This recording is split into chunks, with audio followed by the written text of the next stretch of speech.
તો આજે આપણે બનાવીશું ઇન્સ્ટન્ટ બનીને તૈયાર થઈ જાય તેવો સોજીનો હાંડવો। તો મારી આ રીતે તમે સોજીનો હાંડવો બનાવશો તો તમારો સોજીનો હાંડવો એકદમ સોફ્ટ બનીને તૈયાર થશે।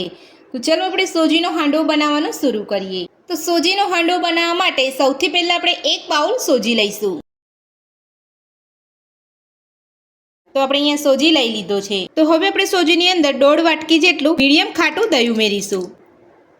બધું સરસ મિક્સ કરી લઈશું।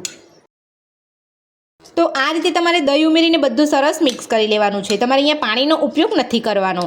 જો તમારી પાસે છાશ હોય તો તમે છાશ પણ લઈ શકો છો। તો દહીં ઉમેરીને સોજી અને દહીં આપણે સરસ અહીંયા મિક્સ કરી લીધું છે। તો હવે આપણે તેને 15 મિનિટ માટે ઢાંકીને રહેવા દઈશું। તો 15 મિનિટ જેટલો સમય થઈ ગયો છે। તો હવે આપણે સોજીને ચેક કરી લઈશું। તો સોજી આપણો અહીં એકદમ સરસ રીતે ફૂલી ગયો છે। તો હવે આપણે તેની અંદર છીણેલું ગાજર ઉમેરીશું। સાથે ઝીણા સમારેલા લીલા ધાણા ઉમેરીશું। છીણેલી દૂધી ઉમેરીશું। તો દૂધીનું પ્રમાણ મેં અહીંયા થોડું વધારે રાખ્યું છે।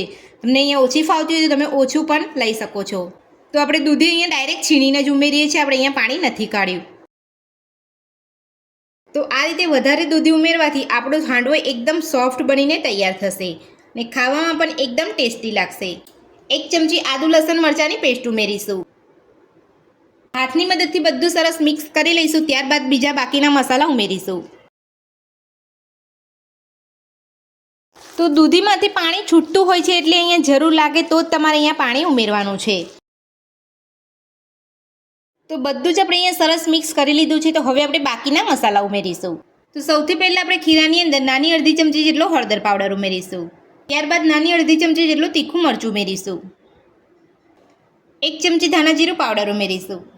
અડધી ચમચી ગરમ મસાલો ઉમેરીશું। સ્વાદ પ્રમાણે મીઠું ઉમેરીશું।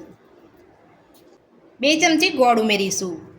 તો ગોળનું પ્રમાણ તમે તમારા ટેસ્ટ પ્રમાણે વધતું કે ઓછું કરી શકો છો અને ગોળની જગ્યા પર તમે ખાંડ પણ લઈ શકો છો।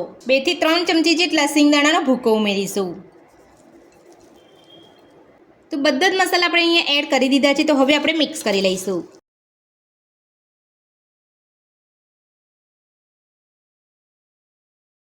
તો બધું જ આપણે મિક્સ કરી લીધું છે। તો હવે આપણે થોડું થોડું પાણી ઉમેરતા જઈએ અને થોડું થીક ખીરું બનાવી લઈશું।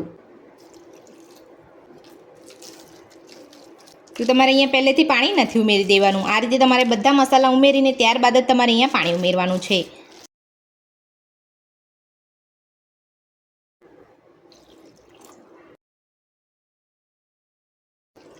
તો આ રીતે પાણી ઉમેરીને આપણે અહીંયા મીડિયમ જાડું